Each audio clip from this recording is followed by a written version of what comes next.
कविता ने जन्म लिया, संगीत ने जन्म लिया, लिखना आरंभ। उस वक्त ऐसा होता था, ऐसा कुछ करोगी तो फिर भाई हमारी नाक कटवा दोगी। मैं पुरुषों से भी कहना चाहूंगी कि अगर पुरुष चाह ले तो बंटवारा नहीं। लास्ट जो शो हुआ मेरा एंकरिंग का ही शो था, कॉमेडी नाइट्स विद कपिल के, विकल्प मेहता जी और सब आए थे। स्त्रियों के पास अगर धन है, हौसला बहुत मिलता है।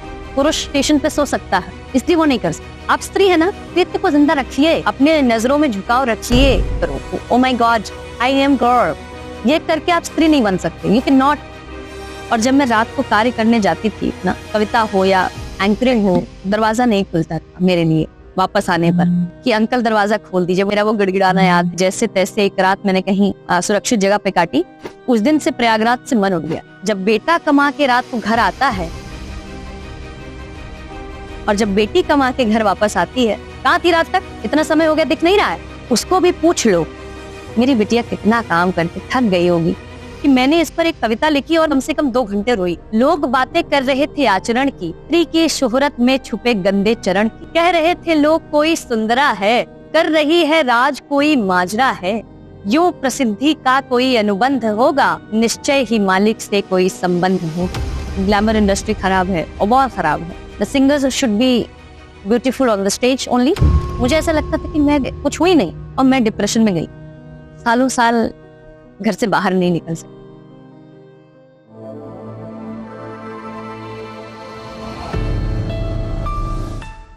नमस्कार, योग शास्त्री वार्तालाप में एक बार फिर से आपका स्वागत है।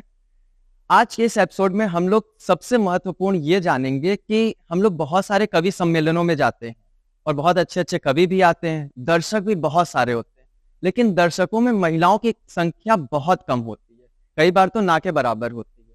इसके पीछे कारण क्या है? जबकि भारत भूमि मुख्य रूप से प्रयागराज कविता के क्षेत्र में काफी आगे रहा, बहुत सारी कवित्रियां हुई हैं, तो ऐसा क्या कारण हुआ कि धीमे धीमे ये कम होता गया? आज की हमारी जो गेस्ट हैं शांभवी सिंह जी से इन्हीं विषयों पे हम चर्चा करेंगे और भी ढेर सारी भ्रांतियों और उनकी जीवन यात्रा के बारे में भी जानेंगे। नमस्कार शांभवी जी। नमस्कार प्रशांत जी। योग शास्त्री में आपका स्वागत। बहुत बहुत धन्यवाद, बहुत आभार। और बहुत सारी चर्चाएं हम लोगों को आज करनी है जी। तो सबसे पहले, जैसे कि आप कविता के क्षेत्र में हैं, तो आप कविता को किस प्रकार परिभाषित करते हैं? कविता मेरे ख्याल से हर प्राकृतिक सौंदर्य कविता है और हर प्राकृतिक विडंबनाएं, और आप कह सकते हैं कि जितनी भी परिस्थितियां होती हैं, वही हम जब उसको लिख देते हैं, जब हम उसको उसकी समझ को स्वीकार करके उसको लिख देते हैं कि अच्छा तो ये है। कहते हैं ना कि कविता परिस्थिति जन्य होती है। तो परिस्थिति जन्य होने का मतलब है कि जब हम परिस्थितियों को समझकर उसको पन्नों पर उतार देते हैं कि मेरे साथ क्या घट रहा है, तो उसको हम कविता कहते हैं। तो जैसे हम बहुत सारे कवियों से सुने कि कविता लिखी नहीं जाती, उसका जन्म होता है। तो एक कवित्री का भी जन्म हुआ होगा। तो ये शांभवी सिंह, कवित्री शांभवी सिंह कैसे बनी, इसके विषय में आप बताइए। मेरे पिताजी कवि हैं, लिखते हैं, और मेरी माँ गायिका है, और दोनों का एक कहते हैं ना मिश्रित रूप मुझे मिला है जी। तो मैं कविता पढ़ती हूँ, लिखती हूँ। जन्म हुआ ऐसे कि एक बार बचपन में मैं चीख चीख के गाने गा रही थी और मुझे बहुत डांट पड़ रही थी कि बेटा तुम मत गाओ, इतनी जोर जोर से मत गाओ, बाहर लोग बैठे हुए हैं। और तो मुझे ये एहसास हुआ कि नहीं, मैं यहाँ तो सफल नहीं हो पाऊंगी, क्योंकि परिवार में ऐसी विडंबनाएं तो स्त्रियों को, नारियों को झेलनी ही पड़ती हैं। तो मैं उठ के गई, मैं छत पे बैठी और मैंने एक गीत गाया जो मैंने खुद सोचकर वो गीत ऐसे ही गा दिया। उसकी कंपोजिशन भी, धुन भी मैं ही बना रही थी, लिख भी मैं, बोल भी मैं ही दे रही थी उसको। तो ये पता तब चला जब वो गीत गा दिया मैंने। वो गीत ऐसे था कि भीगे भीगे सी है रात तारों तले, चांदनी भी यहाँ ले रही करवटें, अब सहा जाए ना तेरे बिन ओ सनम, साथ ले चल वहाँ ना मिले कोई गम, साजिशें हैं यहाँ रंजिशें ये गीत था, हालांकि मुझे उतना अच्छे से तो इसके बोल नहीं याद है, लेकिन कम उम्र में इतनी अच्छी कन्वर्सेशन, ये भी बड़ी बात है। जी। तब मैं आई थिंक 6th या 7th में पढ़ती थी, जी। और चूंकि मैं गाती थी तो मुझे ये लगता था कि ये घर वालों को स्वीकार्य नहीं है। तो जब मैंने ये गीत लिखा तो खुद भी ये स्वीकार करना अत्यधिक कठिन था कि ये मैं बना रही हूँ और मैं लिख रही हूँ और मैं गा रही हूँ। तो इस प्रकार से मुझे ये महसूस हुआ कि मैं लिख सकती हूँ। जी। और आपके अनुसार आदर्श कवि कैसा होना चाहिए? आदर्श कवि वो होना चाहिए क्योंकि कवि समाज का दर्पण है। जी। जो सुनने में अच्छा लगे और जो जनता सुनना चाह रही है, अगर हम वही मंचों पर सुना रहे हैं तो हम आदर्श कवि नहीं कहलाएंगे। जो जनता सुनना नहीं चाह रही है, सुनने में कड़वा वही लगता है जो सत्य होता है। जी। और जिसको लोग सुनना नहीं चाहते वही यथार्थ होता है। जी। यदि हम वही परोस रहे हैं तो आप सच्चे कवि। यानी कि यदि आप समाज की सच्चाई को जनता तक पहुंचा रहे हैं, यानी कि जनता के सामने एक आईना बनकर खड़े हो गए कि देखो ये मैं तुम्हारा स्वरूप, जी, तो आप एक सच्चे कवि। जी। जी। जैसे कि केवल अंधभक्ति में मत पड़े रहो, चेहरा देखो खुद का भी और समाज का भी। समाज असली का कवि वही है जो आपको आपसे मिला दे। असली कवि वही है जो समाज की सच्चाइयों को बयान करे। जी।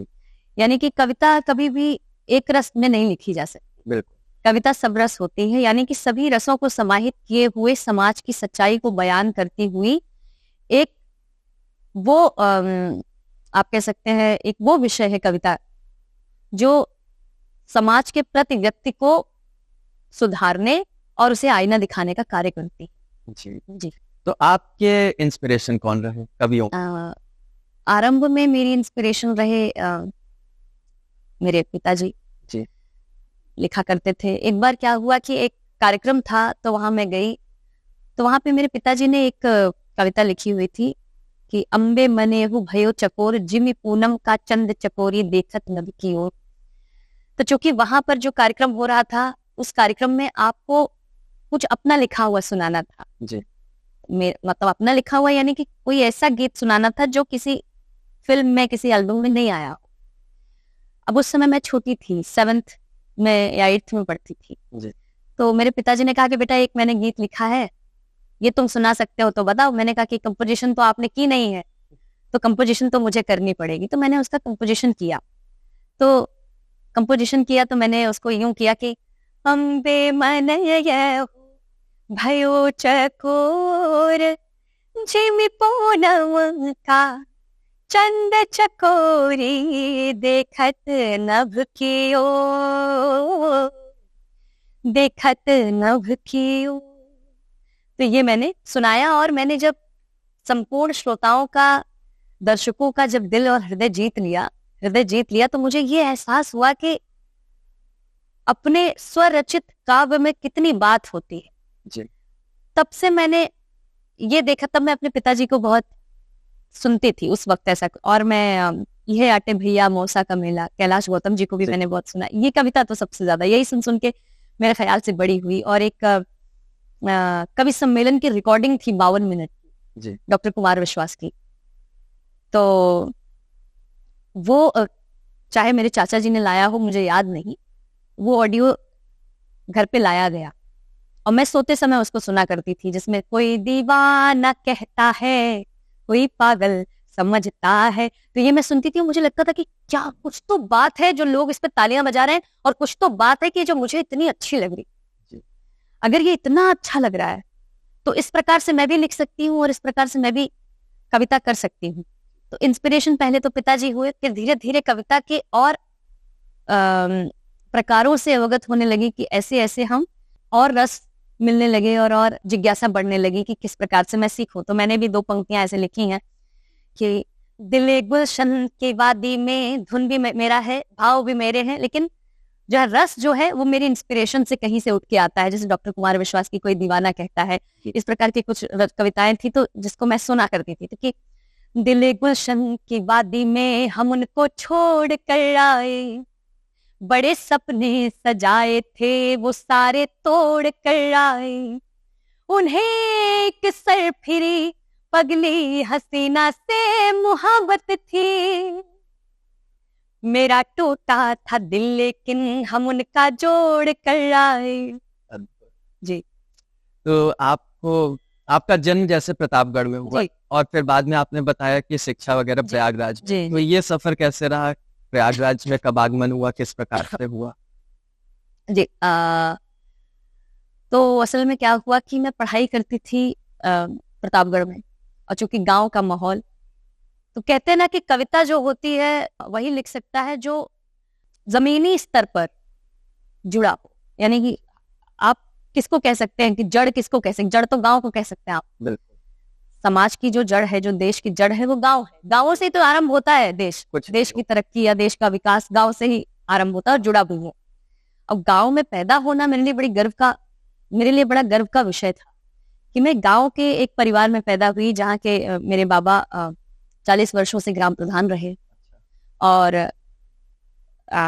ठाकुरों का घर, और स्कूल जाने के लिए भी डर लगता था कि कहीं कोई देख लेगा तो ये होगा कि बच्चा जो है स्कूल से घर आने में इतना देरी कैसे हो गई उसको। तो मैं समोसे की दुकान पे भी नहीं रुक सकती थी छुट्टी के बाद, एक शासन। जी। तो वैन में स्कूल जाती थी, मैं 8th स्टैंडर्ड में पढ़ती थी और वैन से स्कूल जाती थी। तो मेरे दोस्त भी मेरी लड़कियां जो सहेलियां थी, वो चिढ़ाया करती थी कि अरे तुम साइकिल से आओ, शाम को भी तुम बच्चों की 2nd क्लास 3rd क्लास के बच्चों की वैन में आती हो। तो मैंने कहा कि घर में अनुमति नहीं है। जी।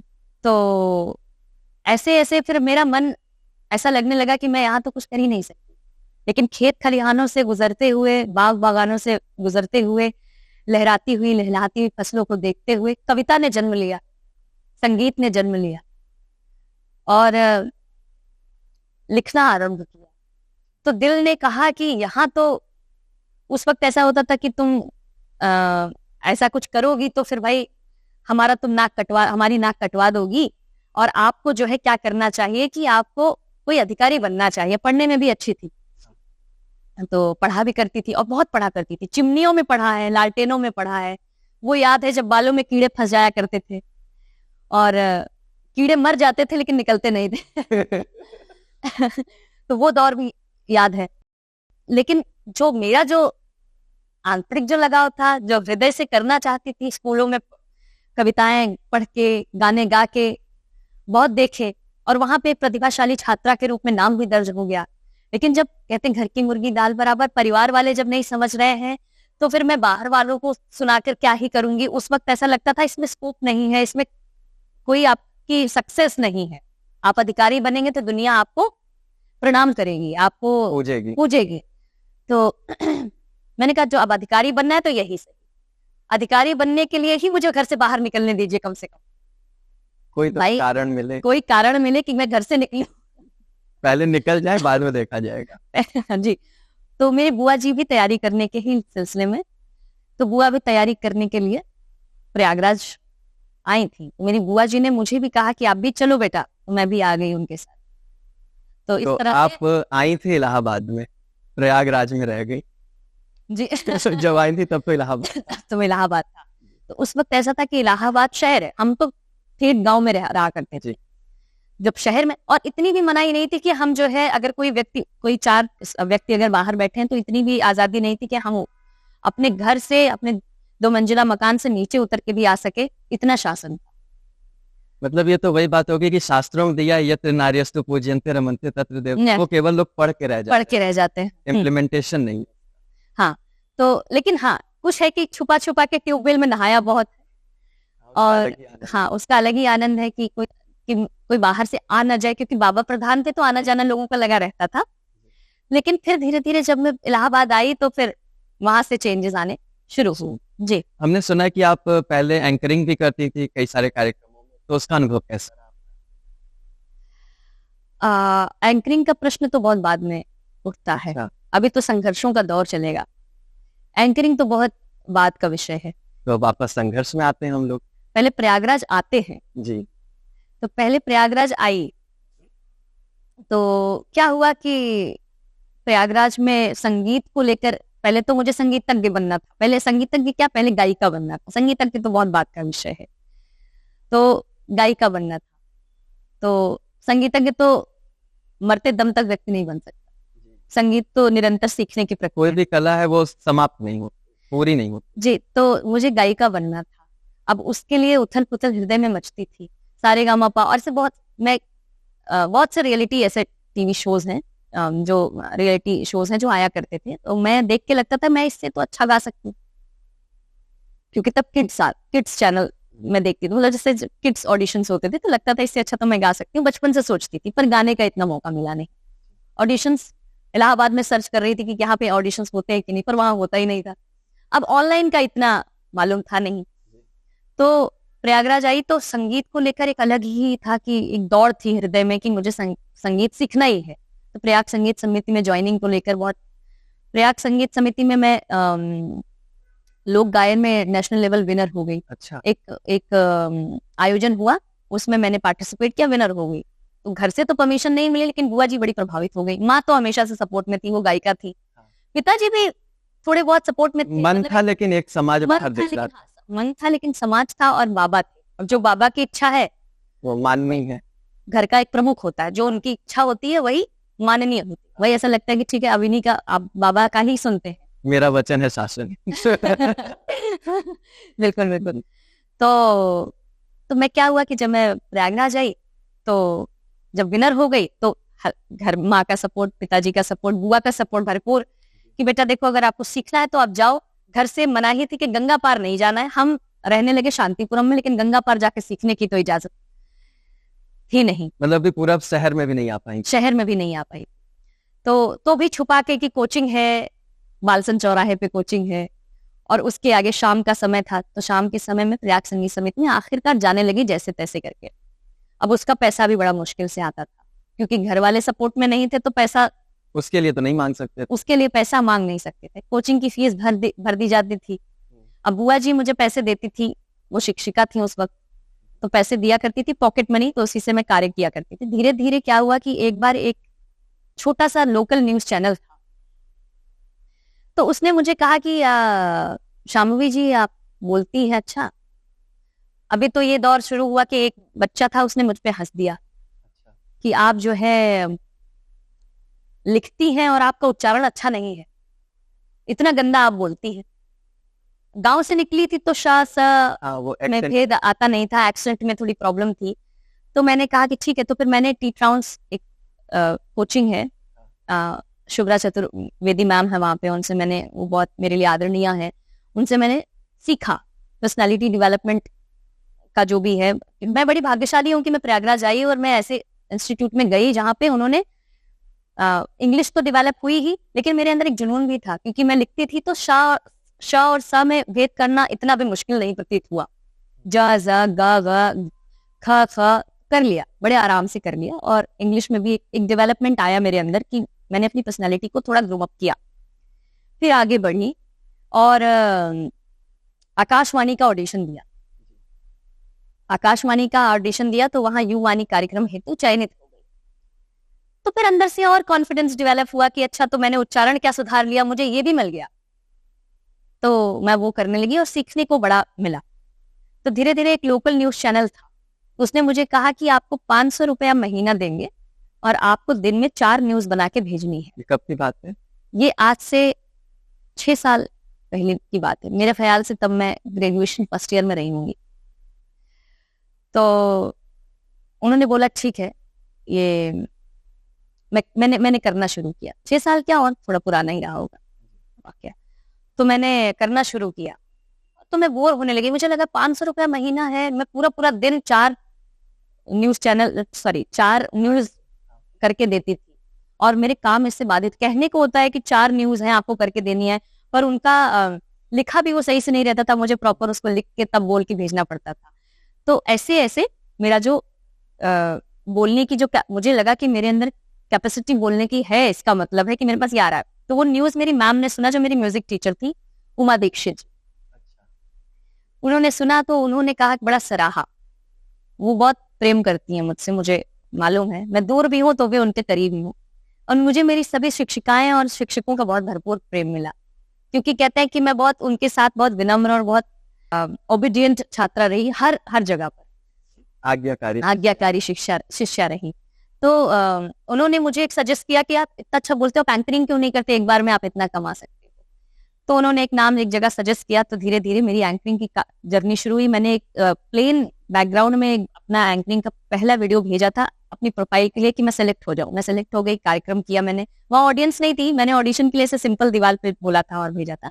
तो धीरे धीरे एंकरिंग करना स्टार्ट हुआ, और प्रयागराज में जो मेरी एंकरिंग सबसे हिट रही वो हिमेश रेशमिया सर आए थे। अच्छा। और मंदिरा बेदी मैम आई थी, और एक बहुत बड़ा कार्यक्रम हुआ था, ऑर्गेनाइज हुआ था रेविशा होटल की तरफ से, और मैंने वो किया, और तब से फिर मैंने एंकरिंग के क्षेत्र में तो पलट के फिर वापस उधर नहीं। ये और हम लोग कई बार देखते हैं, वापस से हम लोग कविता पे अगर आए तो कवि सम्मेलन होते हैं, बहुत बड़े आयोजन होते हैं, उसमें कवियों की जो संख्या होती है, अगर आदमियों में देखें तो 4 कवि हैं तो 1 महिला कवि होगी, और अगर श्रोताओं में देखें तो 10% से भी कम महिलाएं होती हैं। तो इसके पीछे क्या कारण है? ये तो मैं महिलाओं से ही इसके बारे में जरूर बात करना चाहूंगी, कहना चाहूंगी, क्योंकि मैं भी एक लड़की ही हूँ, एक स्त्री हूँ, नारी हूँ, एक महिला ही हूँ, और मैं जिस तरह अपने सपनों के लिए लड़के आगे आई, कहते हैं ना कि महिलाओं में पारिवारिक लगाव ज्यादा होता है, हाँ। सामाजिक लगाव से, जी, है ना। तो एक समाज से ही एक देश की कल्पना संभव है, और कहते हैं ना कि अगर हम सामाजिक मुद्दों में भी अपनी राय रखेंगे, सामाजिक मामलों में भी हम अगर दखल देंगे, तो हमारा संपूर्ण विकास हो सकेगा। अगर हम एक बंद कमरों में पारिवारिक मसलों में ही उलझे रहेंगे तो हमारा संपूर्ण विकास संभव ही नहीं, बिल्कुल नहीं है संभव। अभी मैंने ये देखा है कई रील्स पे, मैं निजी कमेंट तो नहीं करूंगी किसी के ऊपर, कि रील्स में मैंने देखा है कि कुछ नाम रख लिया अपना, राइटर ये ऐसा नाम रख के अपने कविताएं लिख लिख के उस पर पोस्ट कर रही हैं। तो क्यों आप आगे क्यों नहीं आना चाहते? यदि आप चाहती हैं कि आप ये बने, आप एक अच्छी कवित्री बने, आप एक शायरा बने, तो आप आगे क्यों नहीं आना? आप अपनी आप गुमनामी की जिंदगी आप स्वयं चुन रहे हैं, इसमें हम क्या कर सकते हैं? आजकल रील्स तो है ही, उस पे आप अपना अनजान शायरा आप करके डाल रही हैं। तो मैं तो यही निवेदन करूंगी कि आप सामने आए। ये बड़ा सोचनीय और बड़ा आप समझ लीजिए कि बड़ा ऐसा विषय है कि जिससे मुझे खुद चोट लगती है, क्योंकि लड़कियों को हम जितना देखे हैं कि उनको अच्छा लगता है कि कोई आके उनको कविता सुनाए। प्रपोज करने के लिए भी बहुत लड़के कविता सुनाते हैं, लेकिन कवि सम्मेलन होगा तो उपस्थिति घट जाएगी। फिर कविता सुनाने की बात आएगी तो मंच पे उपस्थिति घट जाती है, और बहुत ज्यादा परिवार में उलझे रहने से होने वाला कुछ है नहीं, ऐसा हमें लगता है। क्योंकि देखिए ना, मीराबाई के लिए भी है ना कि लोग कहे मीरा भाई बाबरी, सास कहे कुल नासिर, तो जो कुलवंती सास थी उसको तो कोई नहीं जानता, उनका नाम मुझे खुद नहीं पता। और मेरे हृदय में एक और बात आ रही है प्रशांत जी, कि आप कह रहे हैं ना कि स्त्रियां कहती हैं कि परिवार के मामलों में ही उलझ के ही घर चल सकता है जी, है ना।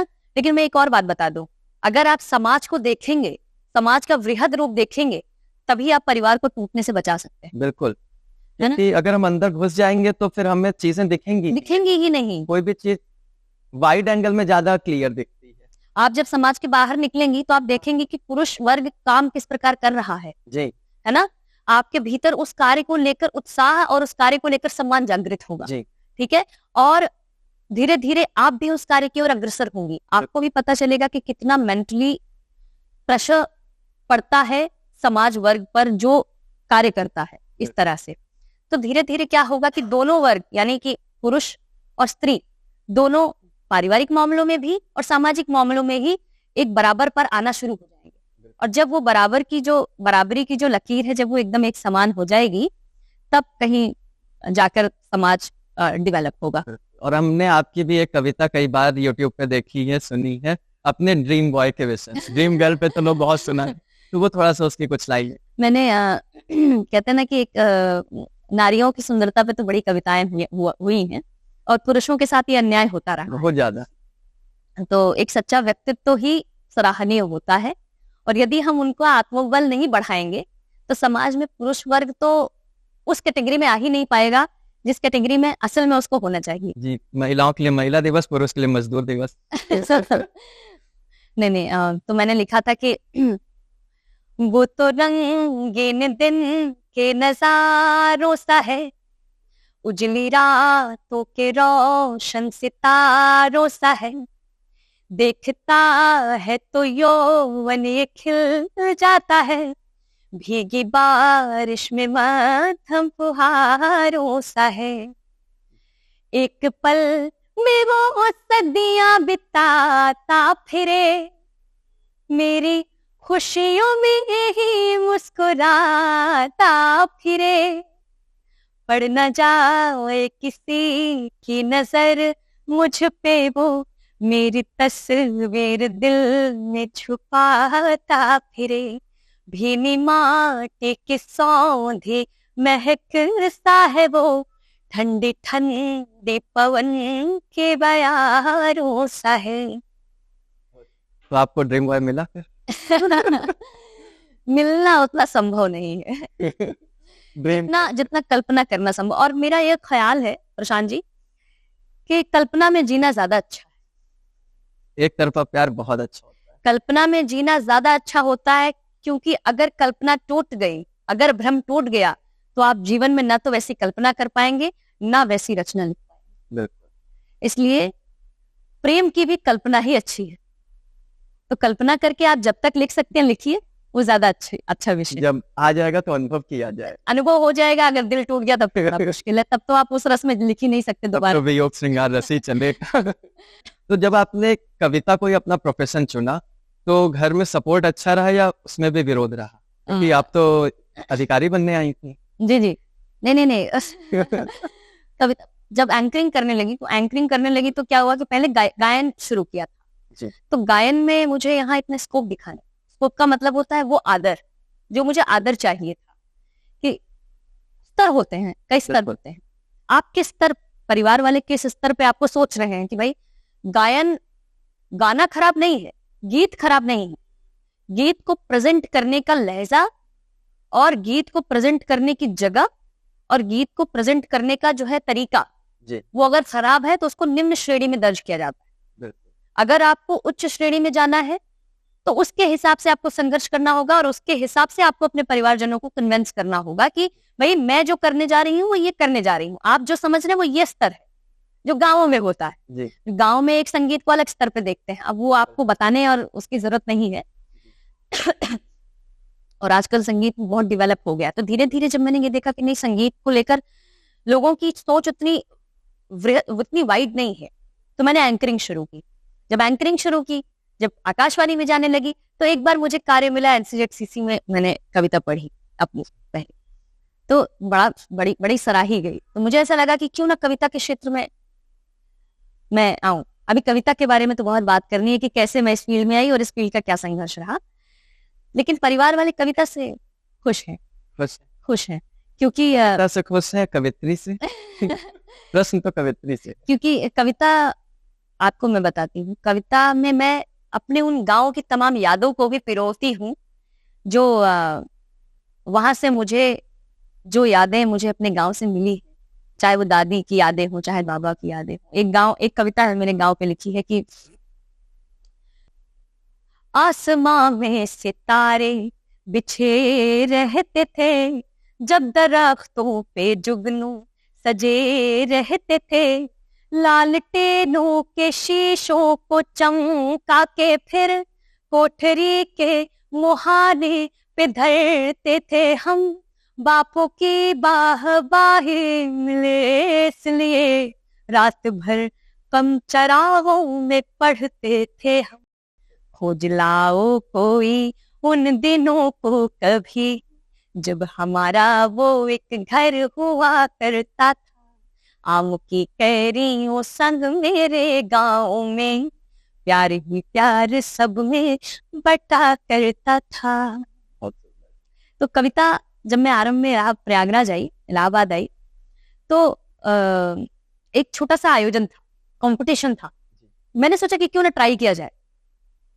तो वहां मैं गई, चूंकि मैंने उच्चारण वगैरह सही कर लिया था, जैसा कि मैंने आपको मैंने वहां पे अपने आप को आजमाया।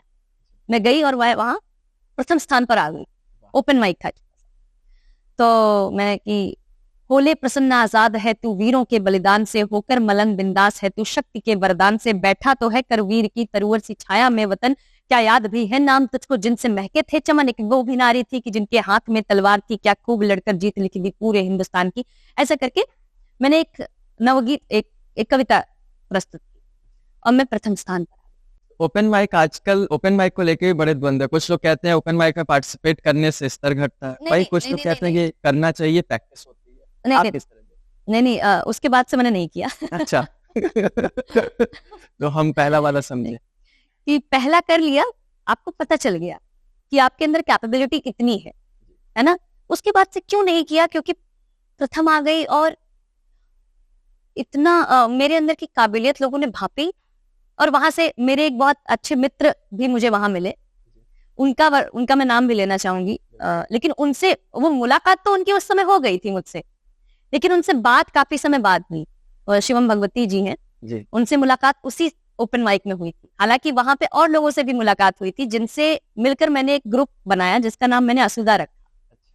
तो मेरा वो पहला काव्य ग्रुप था, आप कह सकते हैं साहित्यिक ग्रुप, तो जिसके थ्रू मुझे मेरा पहला कवि सम्मेलन मिला। मैं इलाहाबाद म्यूजियम गई थी, वहां पर पर्यटन विकास समिति के अध्यक्ष आदरणीय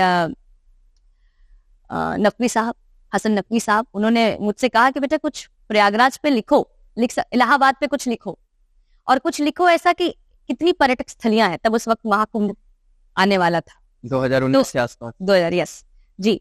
तो बहुत से पर्यटक आने वाले थे, तो कुंभ भी, महाकुंभ का भी दौर था, और स्नान के लिए भी आने वाले थे, और साथ ही श्रद्धालुओं की भीड़ लगने वाली थी। तो ऐसा था कि पर्यटक स्थलियां कितनी हैं उसका जिक्र हो जाए। तो मैंने एक इलाहाबाद करके कविता लिखी, उसका जिक्र मैं बाद में आपसे करूंगी। और मुझे मालूम है कि वो एक बहुत ऐसा प्रश्न है कि वो आपके दिमाग में भी चल ही रहा होगा। वो हमने नोट भी किया। उसका जिक्र मैं आराम से करूंगी। तो ऐसा करके धीरे धीरे वो कविता आई, तो वो बड़ी उस समय प्रसिद्ध भी हुई, मैंने कई मंचों पर पढ़ा। तो जब मेरा पहला कवि सम्मेलन मुझे मिला, तब तक मैंने ये कविता लिखी नहीं थी, हालांकि मैंने शायद लिख ली थी, मुझे उतना याद नहीं। तब से फिर कवि सम्मेलनों में जब कदम रखा तो मेरी बुआ जी मेरे साथ थी, उनका तो बड़ा सपोर्ट रहा। फिर धीरे धीरे करके किसी कारणवश असुदा छूटी, और फिर शिवम भगवती जी और हम सब ने मिलकर अपना एक यूथ का एक कार्य आरंभ किया कि किस तरह से हमारे युवा कविता के कार्यभार को संभाल सकते हैं या नहीं संभाल सकते हैं। हालांकि हमारे कंधे बड़े छोटे हैं, जब तक कि हमारे सीनियर्स की बरगद की छाया ना मिल जाए। कहते हैं ना कि हम तो कोपले हैं, वो तो वृक्ष है, उनकी छाया में बैठकर हमें बहुत कुछ सीखना है, लेकिन सिर्फ छाया में बैठना है, उस छाया तले बंधना नहीं है। बिल्कुल, आप जिस अपने मित्र की बात कर रही हैं, आप कुछ समय पहले उनका इंटरव्यू भी हुआ था, उन्होंने भी ठीक यही बात की थी, शब्द बदले थे। अच्छा। कई बार हमें छत्र छाया मिलती है और फिर छाया से हम निकल नहीं पाते, या निकलने नहीं दिया जाता। हम उनसे सीख सकते हैं जी, हम उनसे सीख कर उनका अनुसरण कर सकते हैं कि भाई कि उन्होंने उनकी कोई बात हमें अच्छी लग रही है तो हम उनको आत्मसात कर सकते हैं हृदय में।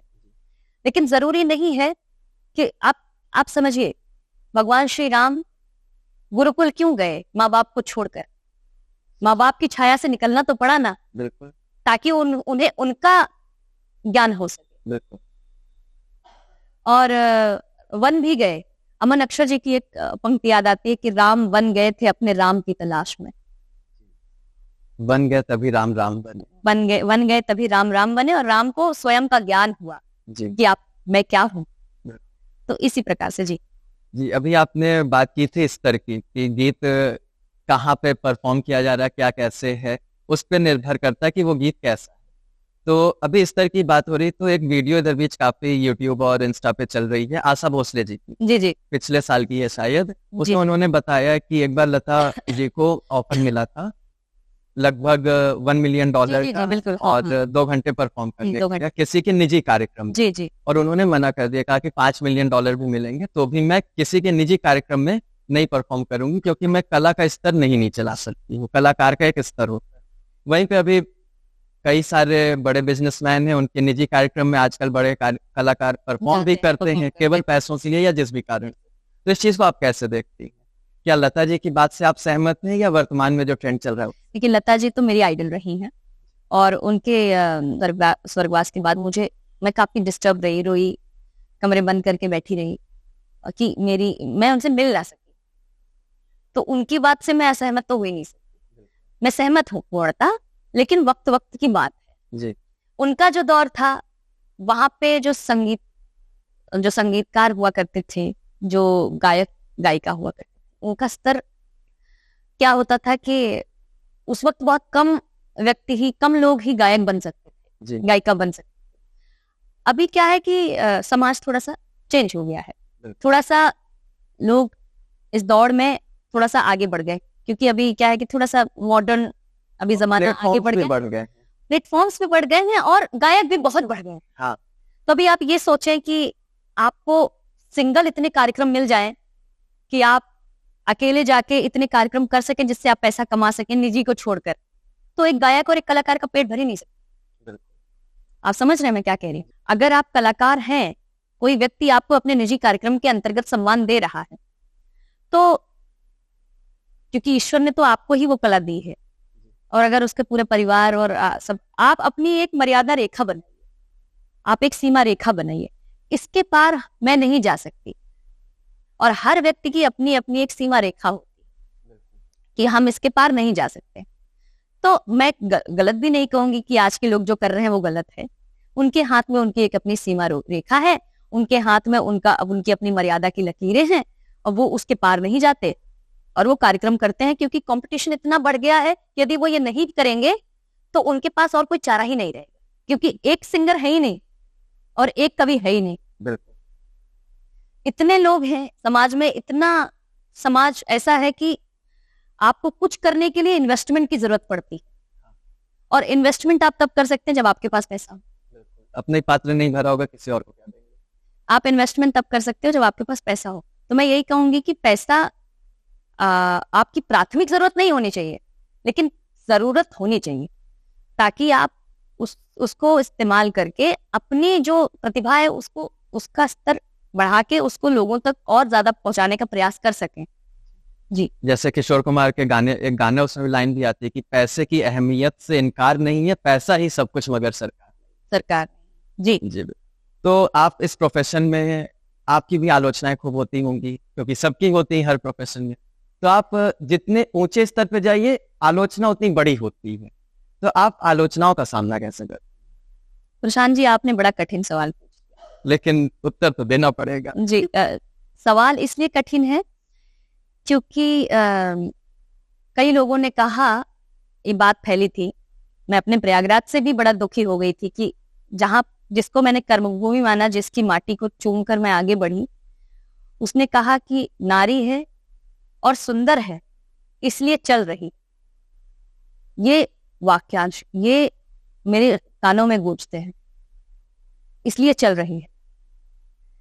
तो मैं कहना चाहूंगी कि अभी मैं संघर्ष के मध्यम स्तर पे, और आज 6 साल बाद भी मध्यम स्तर पे ही हूं। उस समय शुरू किया था, अभी संघर्ष के मध्यम स्तर पे आई। अगर मैं खूबसूरती के बल पर आगे बढ़ रही होती तो आज मैं 7वें आसमान पर होती, मध्यम स्तर पे तो ना होती। बिल्कुल। और या तो हट ही चुकी होती। अगर आप अभी भी इस स्तर पे हो और आप संघर्षशील हो, इसका मतलब है यहाँ पे आपकी सुंदरता तो कतई कार्य नहीं कर रही। बिल्कुल। तो आपकी आत्मिक सुंदरता काम कर रही है यहाँ पर। जी बिल्कुल प्रशांत जी। और वैसे मैं आपसे कहना चाहूंगी कि आपकी भी आत्मिक सुंदरता से ज्यादा बाह्य सुंदरता भी मैं आपको बोलूंगी, क्योंकि योग का कमाल है। और मैं यहाँ पे आके भी बहुत धन्य हूँ कि मैं योग शास्त्री वार्तालाप में आई हूँ, और आप जैसे विनम्र व्यक्ति मेरा इंटरव्यू ले रहे हैं, और मुझे बड़ा अच्छा लग रहा है। जी।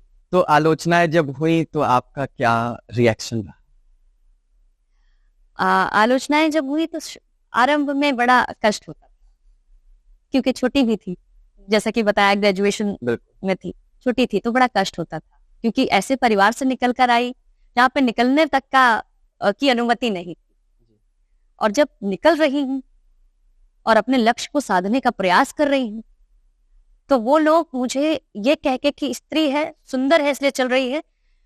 और मैं उस परिवार से थी जहां मर्यादा सिखाई जाती है कि अगर पिता सामने आ गया, अगर आप बैठे हो तो उठ के खड़े हो जाओ, जहां पे विनम्रता और बड़ों के प्रति सम्मान सिखाया जाता है। उस जगह पर मैं उन्हीं बड़ों का सर कैसे झुका दूं, कोई ऐसा कार्य करके जिससे मेरे अपने जिन्होंने मुझे निकलने की छूट दी उनका सर झुक जाए, उन्हें अफसोस हो जाए कि मेरी बच्ची क्या कर रही। तो आलोचनाएं इसीलिए कष्ट देती क्योंकि स्त्री होना बहुत मुश्किल है। स्त्री पर टिप्पणी करना तो बड़ा सरल है। उसी पर मैंने एक चीज लिखा था और मैं इतनी हताश हो गई थी, इतनी निराश हो गई थी इन बातों से कि मैंने इस पर एक कविता लिखी और मैं उस कविता को लिखकर भी कम से कम 2 घंटे रोई। मैं बड़ी निराश हो गई थी। मुझे ऐसा लगा कि मेरे बारे में इस तरह मेरा प्रयागराज कह रहा है। मैंने इतना संघर्ष किया और स्कूल में भी डरते डरते वैन से सफर किया कि कहीं घर वालों को के सामने मुझे ये ना लगे कि कहीं कोई ऐसी बात ना निकल के आ जाए। तो मैं आपको सुनाती हूँ। गांवों के बेहड़ रास्तों मेड़ों से चलकर, शहरों की मारा मार की गर्मी में जलकर, कुछ स्वप्न आंखों में लिए बढ़ती रही थी। मैं जिंदगी के पाठ को पढ़ती रही थी। एक उम्र देकर स्वयं में खुद को जिया था, इस कदर संघर्ष का अमृत पिया था। पर सुलगती मानसिकताएं घनेरी, रात बनती जा रही थी वो अंधेरी। लोग बातें कर रहे थे आचरण की, स्त्री की शोहरत में छुपे गंदे चरण की। कह रहे थे लोग कोई सुंदरा है, कर रही है राज कोई माजरा है। यूं प्रसिद्धि का कोई अनुबंध होगा, निश्चय ही मालिक से कोई संबंध होगा। और ये लिखकर मैंने ये सोचा था कि मैं ये हर मंच पर ये कहूं या ना। तो मैंने आपको कई मित्रों का भी नाम बताया था, उन्होंने मुझे बड़ा समझाया कि आपको ये करने की जरूरत नहीं है।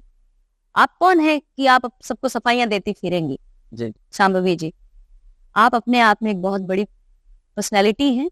आपने संघर्ष किया, उन रास्तों से निकल कर आई और अपना एक रास्ता बना रही हैं। तो मैंने ठान लिया, मैंने भी ऐसा अंदर से सोचा कि नहीं, जब निंदा ज्यादा हो गई, कभी कभी क्या होता है, आलोचना इतनी हो जाती है कि रोकना मुश्किल हो जाता है, तब उन्हीं आलोचनाओं को हथियार बना लेना चाहिए कि ठीक है, आलोचना कर रहे हो, करो, नहीं निकलने दोगे, निकलूंगी, नहीं आगे बढ़ने दोगे, बढ़ूंगी। दरवाजा बंद करोगे, दीवार तोड़ेंगे है ना। और जिसकी आलोचना होने लगे, आप समझ जाओ कि आप अच्छे रास्ते पे हो। जो आपकी बराबरी नहीं कर पाते हैं वो आपकी आलोचना करते हैं। और दिक्कत ये कि इंसान इस समाज में ज्यादातर बराबरी करने के चक्कर में लगा है। लड़के लड़कियों की, लड़कियां लड़कों की, ये उनकी वो उनकी। कोई ये नहीं सोचता कि हम ओवरटेक करके अपना रास्ता। मैं प्रशांत दी बताऊं कि मेरा ये लक्ष्य है कि जब मैं सफल हो जाऊं तो मैं जब आईने में खुद को देखूं तो मेरे चेहरे पे इतना तेज दिखना चाहिए, इतना तेज दिखना चाहिए मेरे माथे पर कि मुझे ये लगे कि मैं अपने पिछले स्वरूप से भी और ज्यादा पवित्र हो चुकी हूं।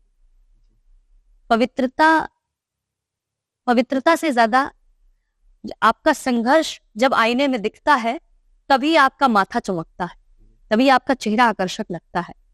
वरना एक आप देख लीजिए, कोई भी ऐसा व्यक्ति हो जो किसी ऐसी मार्ग में बढ़ रहा है जो उचित नहीं है, वो झुका हुआ होगा, उसके चेहरे में वो आकर्षण नहीं होगा, कॉन्फिडेंस नहीं होगा, वो तेज नहीं होगा, वो कॉन्फिडेंस नहीं होगा। तो वो मैंने सोच के देखा कि मैं और ज्यादा अच्छी दिखूं आईने में, पिछले से भी ज्यादा पवित्र दिखूं और पिछले से भी ज्यादा संघर्षशील दिखूं कि अरे मैंने कितना संघर्ष किया है और अब जाके मैंने खुद को सुंदर लगूं। अरे वाह, क्या बात जी, बिल्कुल खुद को सुंदर प्रतीत हो जाऊं। जी। तो जब ये आलोचनाएं चल रही थी तो क्या डिप्रेशन जैसी चीज का भी अनुभव हुआ? डिप्रेशन तब तो छोटी थी, तब तो पता भी नहीं था डिप्रेशन क्या होता है। पता ना हो ज्यादा अच्छा है, बहुत अच्छा है। हम लोग के बचपन में हम लोग को नहीं पता था, आजकल बच्चों को पता है, इसलिए हो रहा है। इसलिए हो रहा है। और मुझे पता चला जब मैं मुंबई सेटल की, मुझे जब ये लगा कि अरे, आपको मैं बताती हूँ, ग्लैमर इंडस्ट्री खराब है और बहुत खराब है। आपको छोटी से छोटी जगह पे काम करने जाना है वहां पे भी कोई ऐसा कहेगा कि आइए कभी हमारे प्लेस पे आइए, हम आपको सब समझाते हैं आपको करना क्या है, तो बड़ा बुरा लगा। जब कोई ये कहता था कि no no no no problem, मैं सिंगिंग करती हूँ मुंबई में, जब कोई कहता है कि the singers should be beautiful on the stage only, और ऐसा कुछ है नहीं कि सिंगिंग आप सुनाओ, आपको बस अच्छा दिखना है, तो बड़ा बुरा लगता था। और इतना बुरा लगता था कि मैं आपसे क्या बोलूं, मुझे ऐसा लगता था कि मैं गाने के बल पे कुछ हुई नहीं, और मैं डिप्रेशन में गई। जिस बात का काट करके मैं मुंबई पहुंची कि मैं सुंदर हूं इसलिए नहीं चल रही हूं, मैं गुणी हूं इसलिए चल रही हूं, और वही वहां मेरे साथ होने लगा। आप अच्छे दिखो, दैट्स इट। हमें चाहिए कि देखो आप गाते तो अच्छा हुई, आप अच्छे दिख रहे हो उससे अच्छा क्या है। मतलब गायन आपका सेकेंडरी है। तो क्या हुआ कि मैंने कहा रे ये तो बड़ा धर्म संकट का विषय, तब डिप्रेशन महसूस हुआ। डिप्रेशन का ऐसा तो नहीं था कि प्रॉपर गई, लेकिन मैं सालों साल घर से बाहर नहीं निकल सकी। मुझे लगने लगा कि लोग कैसे मेरे रास्तों में मुंह खोल कर बैठे हुए हैं कि आप आओ और हम आपको ऐसी दुनिया में पहुंचा देंगे जहां से आप निकल ही नहीं सकते। मैं अपने अस्तित्व को बचाकर भाग रही थी, और मुझे ऐसा लग रहा था कि मैं कहां से सही राह चुनूं। सही राह देर में दिखती है, लेकिन दिखती है, और जब दिखती है तो आपको फिर ऊंचाइयों पे जाने से कोई रोक नहीं सकता। तो डिप्रेशन से बाहर कैसे आई, जो छोटा वाला था? बाहर नहीं, अपने से ही। अपने से? बहुत मेहनत लगती है कि खुद को ये देखना कि कई ऐसे लोग थे, जैसे कि मैंने अपना मुंबई गई तो मैंने अपना पर्सनैलिटी बदलने का प्रयास किया। मुझे लगा कि मैं और मॉडर्न बन जाऊं, और ऐसा नहीं है। ये काम है तो आपको करना पड़ेगा। You have to be little professional. अगर आप इस फील्ड में हो, you have to be professional. If you are doing anchoring, if you are doing singing shows, Mumbai field आपको करना ही होगा। You have to be little. माया की नगरी है ना, तो माया तो करनी पड़ेगी। हाँ, लेकिन आप वैसे हृदय से नहीं हो सकते। आप हृदय से नहीं। मैं वो करने का प्रयास करने लगी थी, इसलिए डिप्रेस्ड थी। अपने स्वभाव के विपरीत काम मैं करने का प्रयास की मैं भी ऐसे रह सकती हूँ। मैं भी जैसे आप कोई पोशाक पहन रहे हैं, आप उस पोशाक की तरह खुद को ढालने की कोशिश कर रहे हैं, और वो आपको अच्छा नहीं लग रहा है। वो तो गांव की मिट्टी देख ना लो तो चैन नहीं पड़ रहा है। गमलों से पौधों से प्यार करने वाली, गमलों में पौधे देखे ही नहीं, खेतों में देखे, बाग देखे, बागान देखे, और अंदर से लग रहा है कि गमलों में पौधे, अंदर से परेशानी चल गई। लेकिन फिर भी मैंने कहा नहीं, गमले लाओ, गमले लगाओ, गमलों में पौधे में मिट्टी देखो, पौधे की खुशबू महसूस करो, और अंदर की उस लड़की को महसूस करो जो आप कभी थे। बस यही किया, निकल आई। तो पूरा का पूरा आपने योग किया, मेडिटेशन जी, क्योंकि ये सब कुछ भी योगिक प्रक्रियाएं हैं। हम फोकस बार बार डिप्रेशन पे इसलिए कर रहे हैं क्योंकि ये जो समाज वर्तमान में मुख्य रूप से उत्तर भारत, ये मेंटल हेल्थ पे बात ही नहीं करना चाहता। मेंटल हेल्थ पे बात होते ही ज्यादातर लोग सोच लेते हैं हमें पागल समझा जा रहा है, जबकि सबसे इंपॉर्टेंट है मेंटल हेल्थ, और इस पे खुल के बात करनी चाहिए। अगर आप किसी को बुखार हुआ तुरंत सबको गाएगा मुझे बुखार है मैं आज नहीं आ पाऊंगा, सिर दर्द हुआ, डिप्रेशन है तो बताओ ना। जब बात करेंगे तो बात बनेगी, बात नहीं करने से तो बातें बनेंगी। बिल्कुल सही बात, बिल्कुल। तो इसलिए मेंटल हेल्थ पे हम लोग को जोर देना, बात करनी चाहिए। और स्त्रियां मेंटल हेल्थ से ज्यादातर ग्रसित इसलिए हो जाती हैं, मेंटल हेल्थ इश्यूज से जी इसलिए ग्रसित हो जाती हैं क्योंकि ससुराल में है तो पारिवारिक एक तरह से दबाव है, क्योंकि वो दबी हुई महसूस कर रही हैं, हालांकि उनको ऐसा लगता है कि वो दबी हुई है। यदि वो ये महसूस करना छोड़ दें कि ससुराल एक जेल जी, है ना, वो ये महसूस करना छोड़ दें और ससुराल को मायके की तरह देखने लगे। अब तो बड़ा परिवर्तन हो रहा है, देखने का ऐसा हो रहा है। तो एक तो ये, दूसरा मैं पुरुषों से भी कहना चाहूंगी कि अगर स्त्री आपसे कुछ कह रही है और आपकी वो मीत आपकी संगिनी है, तो आप उसकी बात सुन के उसका समर्थन करके उसके पक्ष में अगर 4 बात रख भी देंगे तो भी आपका कोई घाटा नहीं हो जाएगा, है ना। वो आपके लिए, आप अपना घर संसार छोड़ के रहने आई है। पारिवारिक बंटवारे पे भी मैंने एक गीत लिखा था जो बड़ा मशहूर हुआ था कि अगर पुरुष चाह ले तो बंटवारा नहीं है, क्योंकि स्त्री आपसे आके शिकायत कर रही है कि देखिए हमसे उसने ऐसी बात कही, और आप जो है अपनी पत्नी का साथ नहीं दे रहे हैं। अगर आप साथ नहीं देंगे तो वही पत्नी कमर में पल्लू खोसकर मैदान में उतर कर लड़ना शुरू कर देगी, तब आप नहीं रोक सकते। जिस वक्त उसके अंदर वो विनम्रता, पलकों में झुकाव वो बचा है, उस वक्त उसको आप वैसे रहने दीजिए, और उस वक्त आप उसका समर्थन करके, उसके पक्ष में बात करके उसको उतना ही सम्मान दिलाइए जितना आपके घर में आपके अन्य सदस्यों का है जी। क्योंकि वो आपकी सदस्य बन के, आपके परिवार की सदस्य बन के आई है ना, परिवार की सदस्य बन, वो टॉर्चर सहने थोड़ी आई है। तुम सुन नहीं सकती, अम्मा कह रही हैं, तुम सुन नहीं सकती, मेरी बहन कह रही है, तो सदस्य बनकर अगर आए हो तो नहीं सुन सकती, उसको भी उतना अधिकार चाहिए। जैसे मैं सदस्य हूं, मुझे कुछ चाहिए तो मैं अपनी मम्मी से लड़ती हूँ ना, मुझे ये चीज चाहिए, हमें चाहिए, हमका चाहिए। हाँ, तो मेरी माँ क्या करती है कि मुझे वो लाके देती हैं। अब वो मांग नहीं सकती, परिवार से कुछ कह नहीं सकती। अगर वो किसी से कह रही है अपने दिल की बात, तो वो अगर सम्मान दिला रहा है तो पत्नी, तो घर कभी नहीं टूटेगा। हालांकि मैं उन स्त्रियों पे नहीं जाऊंगी जो समझाने पे नहीं समझती, उन पे मैं जाऊंगी जो समझ सकती, जिनके अंदर विनम्रता भाव है, जो हताश होकर परिवार को नहीं तोड़ रही। कहते हैं ना कि कुछ स्त्रियां हताश होकर परिवार तोड़ती हैं, चूल्हा बांटती हैं कि यार नहीं हो पाएगा, नहीं मिल पाएगा मुझे वो सम्मान। उन स्त्रियों के पक्ष में बात कर रही हूं। अब जिनका नेचर ही है कि नहीं मुझे अलग ही रहना है, मुझे अलग ही रहना है, हाँ, जिनका नेचर, मैं उन स्त्रियों की बात कर रही हूँ जो पहले अपने पति से शिकायत कर रही, बुरा लगने पे बात कर रही, उनकी बात कर रही। और जो शिकायत नहीं कर रही हैं, वो आते ही लड़ रहे हैं, उनकी बात नहीं कर रही। अब मैंने देखा, जैसे मैंने कहा कविता परिस्थिति जन्य होती, अब मैंने देखा कि मेरे परिवार में भी कुछ ऐसा हुआ कि उस परिवार से मुझे, वो जो एक भरा पूरा परिवार था, हालांकि ये उस तरह से तो नहीं हुआ, लेकिन जो भरा पूरा परिवार, अभी भी ज्वाइंट फैमिली ही है, लेकिन मेरे दोनों बाबा का, मतलब मेरे बाबा लोग भी अभी तक एक में ही थे, मैं पिताजी की तो बात ही क्या करूं। तो ये बहुत अच्छा, बहुत बहुत खुशी की बात है कि मैं सबकी गोद में खेली हूँ। मेरे बाबा के कई, जितने बाबा हैं, 3 बाबा थे, उनकी गोद में खेली हूँ, उनके ऐसा। तो कुछ ऐसा हुआ कि परिवार में थोड़ा सा एक लकीर पड़ी, तो अंदर से दिल कांप गया कि ऐसा ना हो कि मैं अलग हो जाऊं सबसे, और बंटवारा जैसी चीज घर में हुआ, होता ही है।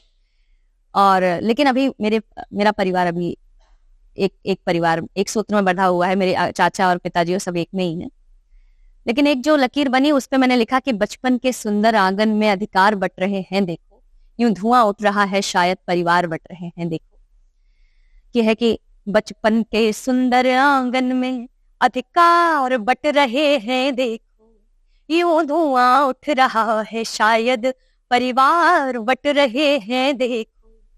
जब बृहद एकता फैली थी हर गली गली हर कूचे में, जब हंसी ठहाके उठते थे गर्मी की शाम बगीचे में, जो छत पर गद्दे बिछते थे वो लंबी एक कतारों में, जो रोज डिजाइन बनती थी बादल में और सितारों में, जो बच्चों की किलकारी से घर आंगन रोज महकता था, वो अम्मा के सिरहानों पर सूरज का तेज चमकता था। जब चाचा के संग मेले में अरमान खरीदे जाते थे, उस 8 आने के चूरन में संसार खरीदे जाते थे। उस राजमहल में सत्ता के आधार बट रहे हैं देखो, उस राजमहल में सत्ता के आधार बट रहे हैं देखो, यूं धुआं उठ रहा है शायद परिवार बट रहे हैं देखो।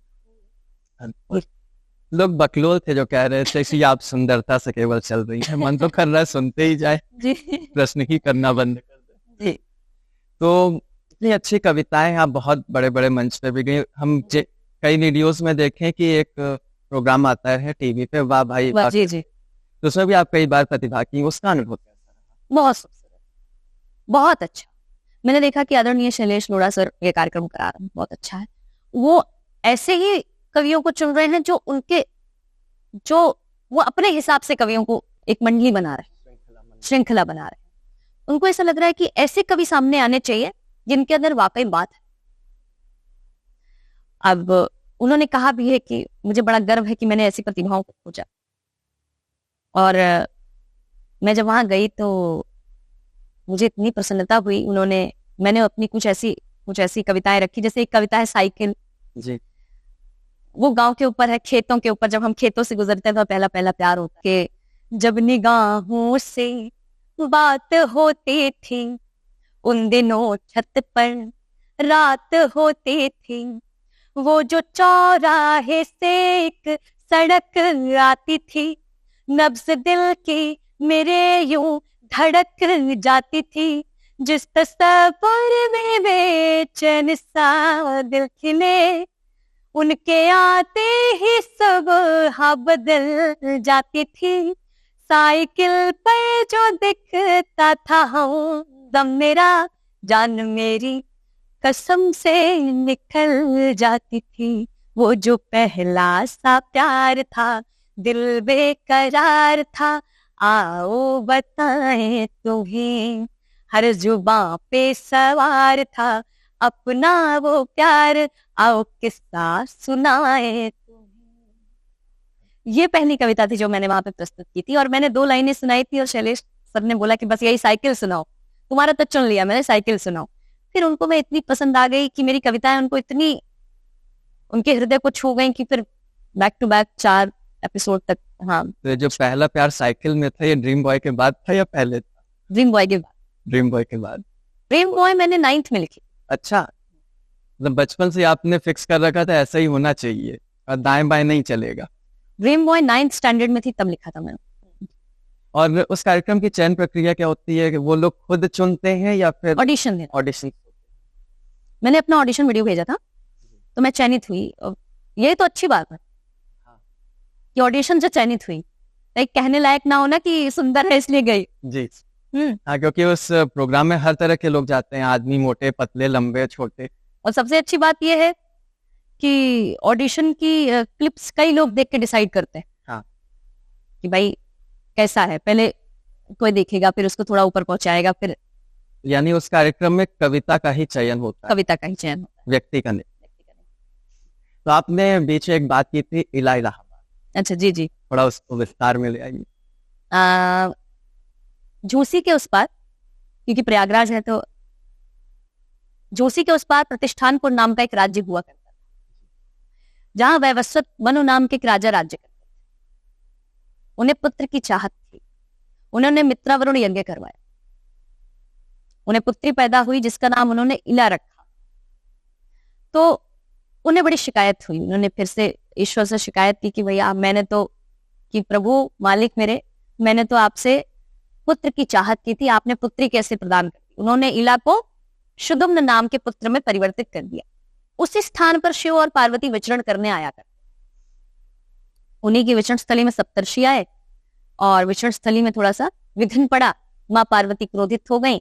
उन्होंने मंत्रों का वहां पे आवरण बना दिया, यदि कोई व्यक्ति यहाँ पर आएगा और वो अपना जो असली व्यक्तित्व है वो खो देगा, पुरुष है तो स्त्री, स्त्री है तो पुरुष में परिवर्तित हो जाएगा। तो वहीं पर शुदुम्न आ गए और वो वापस इला में परिवर्तित हो गए। तो इस चमत्कार की वजह से उस पावन स्थली का नाम इलावास रखा गया, जहाँ पे इला का वास। जहाँ पे इला का वास, तो इलावास रखा गया। फिर अकबर आया, दीन इलाही धर्म आया, तो इलाहाबाद हो गया, अभी प्रयागराज हो गया। तो इस पर मैंने लिखा था क्योंकि मैंने जैसा कि बताया कि मुझे आदेशित किया गया था कि कुछ आप ऐसा लिखिए जो हमारे प्रयागराज की पर्यटक स्थलियों को बयान कर सके। तो मैंने लिखा था कि मैं धुनबद्ध भी करती हूँ अपने गीतों को स्वयं ही, और लिखती तो हुई। तो हम हैं मनुज उपकार है दीन इलाही देव का, तुझको नमन है मातृभूमि हर मनुज हर जैव का।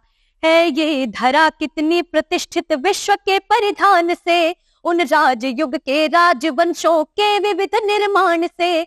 है आगरा के ताज से देखो इला इठला रही, और चीन की दीवार से खुद को सुरक्षित पा रही। देखो जरा धरती पे उपजा दिल्ली के दिल का कमल, अमृत से अमृत सर के स्वर्णिम युग से धरती का है बल। और क्या क्या है धरा पर बाद में तुम जान लेना, पहले जानो एक नगर फिर ये जहां भी जान लेना, पहले जानो एक नगर फिर ये जहां भी जान लेना। ब्रह्म ने ब्रह्मांड में जब प्रथम यज्ञ और तप किया, तब धरा ने कोख से ये शुभ नगर पैदा किया। माधव जहां है राजते ये नगरी है प्रयाग की, अरे सुन लो तो क्या कह रही इलाहाबाद की। संग में संगम है जिसके तीन माए साथ है, ज्येष्ठ भ्राता कुंभ है और अनुज जिसका माघ है। मात्र माँ के चरण छूने भर से ही निष्पाप हो, और मोक्ष की चाहतो तो स्नान से उद्धार हो। सूर्य की गर्मी जहां अपनी तपिश को रोक ले, पाप के मुख को त्रिवेणी अपने नख से नोच ले। करण प्रिय लगने लगे जैसे और बोली काग की, अरे सुन लो तो क्या कह रही इलाहाबाद की। कविता बहुत लंबी है और आप जरूर सुनिए, आपको मिल जाएंगी यूट्यूब पे और हर जगह। आपके चैनल पे अवेलेबल है? जी बिल्कुल मिल जाएगी आपको। वहाँ पे हम सब लोग सुनेंगे और आप लोग भी सुनिएगा विस्तार से। तो अंत में ये प्रश्न है कि आगे का क्या प्लान है? जी आगे का प्लान है कि जैसे आपने कहा, मैंने कहा कि इन्वेस्टमेंट जरूरी है, तभी शोज करती हूँ, कार्यक्रम करती हूँ, गायन के शोज करती हूँ, कार्यक्रम एंकरिंग भी करती हूँ। अभी यहाँ पे आई हूँ, लास्ट जो शो हुआ मेरा प्रयागराज में एंकरिंग का ही शो था, कॉमेडी नाइट्स विद कपिल के विकल्प मेहता जी और सब आए थे। अक्षय कुमार का बहुत ही अच्छा अभिनय करते हैं वो, उनके साथ मेरा को होस्टिंग थी, मैंने वो किया। और मुंबई में अपना एक छोटा सा मैंने अपना एक स्टूडियो बना के रखा हुआ है। अच्छा। वहां पे मैं चाहती हूँ कि मैं अपने गीतों को लिखकर उसको लयबद्ध धुनबद्ध करके स्वयं ही गाकर और उसमें स्वयं ही अपना अभिनय जो भी कर सकती हूँ वो करके, और मैं उसको प्रसारित करूं, यानी कि उसको मैं जनता तक, लोगों तक पहुंचाऊं, सामान्य जन तक भी पहुंचाऊं, मेरे जो भाव है, मेरे जो विचार है पहुंचाऊं, और ये बिना पैसे के संभव नहीं। बिल्कुल। तो पैसे की बात इसलिए कर रही हूँ क्योंकि स्त्रियों के लिए, स्त्रियों के पास अगर धन है, आप समझ लीजिए, अगर धन है, खुद से कमाया हुआ धन है, आत्मसंबल बहुत मिलता है, बिल्कुल, हौसला बहुत मिलता है। क्योंकि स्त्रियां ऐसे, जैसे पुरुष स्टेशन पे सो सकता है, स्त्री वो नहीं कर सकती। स्त्री को रात के लिए गाड़ी का इंतजाम करना ही पड़ेगा अपने लिए। बिल्कुल। उसके लिए पैसा अगर है तो ही कर सकती। बिल्कुल सही बात। गलत बोल रही हूँ? एकदम। इसीलिए बहुत ज्यादा बराबरी के चक्कर में नहीं पड़ना है, हमको देखना है कि समाज ऐसा का जो एक निश्चित कर्तव्य, उस कर्तव्य कर्म का पालन करे। जबरदस्ती लड़के ये कर सकते हैं तो हम क्यों नहीं कर सकते? फिर जो आप विशेषता आपके अंदर वो कौन? तो आपकी विनम्रता मर जाएगी इससे। बिल्कुल। आप स्त्री है ना, अपने स्त्रीत्व को जिंदा रखिए। जी बहुत सही। अपने स्त्रीत्व को जिंदा रखिए, अपने नजरों में झुकाव रखिए। मैं मुस्कुराती हूँ, खुद को देख के भी मुस्कुराती हूँ, क्योंकि मुझे पता है कि मैंने अपने अंदर की स्त्री को जिंदा रखा है। सहा बहुत है जी। लेकिन अगर आप वो नहीं कर पाई, क्योंकि स्त्री ममतामयी होती है, अगर वो कठोर हो गई पुरुष की भांति, तो फिर संसार चलाएगा कौन? बिल्कुल। हाँ, पुरुष तो कठोर है ना, पुरुष के अंदर वो क्षमता नहीं है कि वो बड़े से बड़े कष्ट को और बड़े से बड़े कष्ट को सह सके, क्योंकि पुरुष की जो संगिनी है, क्योंकि पुरुष और नारी एक दूसरे के बिना अधूरे हैं। हाँ, पुरुष की संगिनी नारी बनती है, पुरुष अपनी कठोरता नारी से बयान कर लेता है और किसी से नहीं कर सकता, और नारी उस पर रोकर उस बात को भुलाने में उसकी मदद करती है।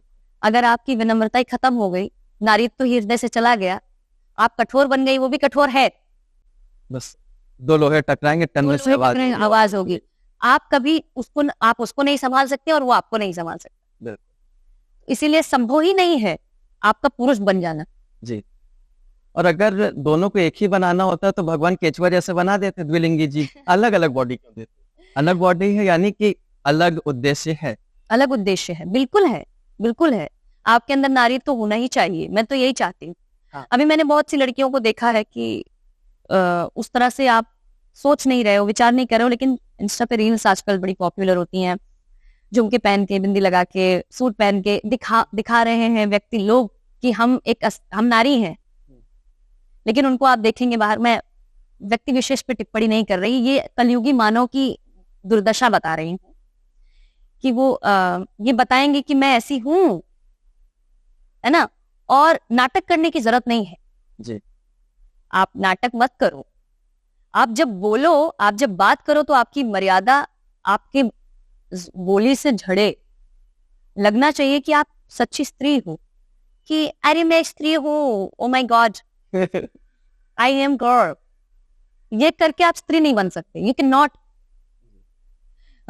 B a beautiful God's creation अगर आप ये कर रहे हो। नहीं, स्त्री मतलब आवाज में बुलंदी भी हो और विनम्रता भी हो, दोनों साथ में हो, कॉम्बिनेशन। अदा आप कह रहे हैं ना कि ये जो आप बोल रहे हो, ये करने का काम आपका आपके प्रेमी और आपके मीत के साथ हो तो ज्यादा अच्छा है। पूरी दुनिया के सामने आपको ये दिखाने की जरूरत नहीं वो गौर है, मैं गौर। दूसरों के सामने आपको स्ट्रिक्ट बने रहना है, आपको अपनी बात में, आपकी बात में वो कठोरता होनी चाहिए, आपकी बात में वो गंभीरता होनी चाहिए, साथ ही आपका नारीत्व होना चाहिए। जैसे झांसी की रानी लक्ष्मीबाई, बहुत ममता बढ़िया है तो बच्चे को साथ में लिया और अंग्रेज आए तो फाड़ भी दिया। लेकिन वो किस तरह से एक नाजुक स्त्री बन जाती हैं जब वो अपने पति से मिलती या बच्चे से मिलती है। वही चाहिए। आप पार्टनर से मिलके भी अगर आप वही कठोर है, मैं तो झांसी की रानी, नहीं हो सकता। आपका स्त्रीत्व तो उसके सामने ही तो बाहर आना चाहिए, दुनिया के सामने नहीं, उसके सामने। तो ये मेरी थिंकिंग है जहां तक मुझे लगता है। तो आप हमारे दर्शकों को क्या एक संदेश अपनी तरफ से देना चाहिए, जो लोग कविता के क्षेत्र में कुछ करना चाहते हैं लेकिन अभी इंस्टा तक ही नहीं, मैं एक ही चीज बोलना चाहूंगी जो मुझे बड़ी तकलीफ पहुंची है। मैं प्रयागराज की रहने वाली रही हूँ। मैं मतलब प्रयागराज मेरी कर्मभूमि, यहाँ से मैंने कार्य करना आरंभ किया था।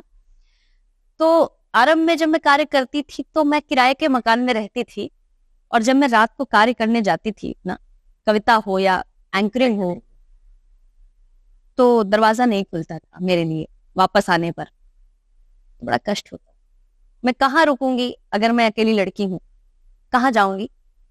कोई है पता ठिकाना उस किराए के मकान के अलावा? कि अंकल दरवाजा खोल दीजिए। मुझे मेरे वो शब्द याद है, मेरा वो गिड़गिड़ाना याद है कि अंकल दरवाजा खोल दीजिए। नहीं, तुम्हारा रोज रोज का नहीं चलेगा, जहां जाना है जाओ। तो जब बेटा कमा के रात को घर आता है तो घर वाले कहते मेरा बच्चा कितना काम कर रहा है, और जब बेटी कमा के घर वापस आती है, कहां थी रात तक, इतना समय हो गया दिख नहीं रहा है? उसको भी पूछ लो मेरी बिटिया कितना काम करती, थक गई होगी। ऐसे बहुत कम लोग हैं, बहुत कम लोग हैं, और इसीलिए स्त्री का संघर्ष ज्यादा है। पहले कह देते हैं जहां मन वहां जाओ, और फिर अगर कोई चला जाएगा ये तो इधर ही उधर है, ये तो इधर उधर। और फिर वो लोग जो मेरे कार्यक्रम में भी आ चुके थे, कार्यक्रम देख भी चुके थे, वो लोग दरवाजा नहीं खोल रहे थे। बड़ा बड़ा कष्टदायक पहलू था ये मेरे आरंभिक जीवन का, कि बेटा ठीक है एक दिन का, रोज रोज नहीं। मैं कहाँ गई? मैं गेट के बाहर खड़ी हूँ, सामने एक पार्क है, रात का समय है, 12:30 बज रहे हैं। मैंने अपनी सहेली को फोन किया, उसने कहा कि नहीं, सहेलियां भी तो लड़कियां, देखो जितना मैं लड़कों की दोस्ती को सराहती हूँ, लड़कियां इतनी अच्छी मित्र नहीं बन सकती। आपको पहले बताती हूँ क्यों नहीं बन सकती। उनका अपना स्वच्छंद परिवेश है ही नहीं, उनके पास वो भी तो दबाव में ही है ना, अधिकार ही नहीं दिए गए, वो दबाव में है। अभी आप एक लड़का कहेगा भैया फंसे हैं, कहाँ हो? आ रहे गाड़ी लेके, भाई चिंता मत करना, आ रहा है। लेकिन हमारे साथ तो ये भी नहीं है। हमारे साथ ये है कि हम अगर किसी स्त्री को फोन करें कि हम फंसे हैं, वो कह देगी हम तुमसे 4 गुना फंस गए, हमारा परिवार तुमको आने ही नहीं देगा। मैंने बड़ी रिक्वेस्ट करके जैसे तैसे एक रात मैंने कहीं सुरक्षित जगह पे काटी, और बहुत तकलीफ हुई। उस दिन से प्रयागराज से मन उठ गया। ऐसा लगा कि क्या करूं कि मुझे लोग ये समझे कि आप बहुत मेहनत करके आई हो घर, और ये जताते जताते जताते जताते बड़ी देर हो गई। ऐसा लगा कि अब निकल जाओ पहले कहीं दूसरे शहर से, क्योंकि संघर्ष करने में अगर शहर साथ नहीं दे रहा है तो शहर को छोड़कर कहीं और संघर्ष कर लो। फिर उसके बाद जब आपका संघर्ष कामयाब हो जाए तो शहर खुद ही कहेगा कि अरे आप तो कामयाब हो, अरे आप तो ये करते हो, अच्छा अच्छा अच्छा, हम तो आपको आप जान पाए, तब शहर भी आपका सम्मान करने लगेगा। लेकिन मैं शहर से यही निवेदन करूंगी कि अपने घर के बच्चों को निकलने दें, बाहर निकलने दें। अगर कोई लड़की है, अगर वो काम कर रही है तो उसको इतना सपोर्ट करे कि उसको अपने शहर से प्यार मिले और वो दूसरे शहर ना जाए, विवश ना हो कि वो अपने शहर को छोड़कर दूसरे शहर जाने पे विवश हो जाए। तो मैं जब दूसरे शहर गई और शहर से आई तो यही बस इतना ही संदेश दूंगी कि लड़कियां जितनी हैं घर से बाहर निकलना आरंभ करें, अपने सपनों को पहचानना आरंभ करें, और जितने पुरुष हैं उनके सपनों को पंख देने की पहली पहल करनी शुरू करें। आज प्रयागराज कैसा लग रहा है?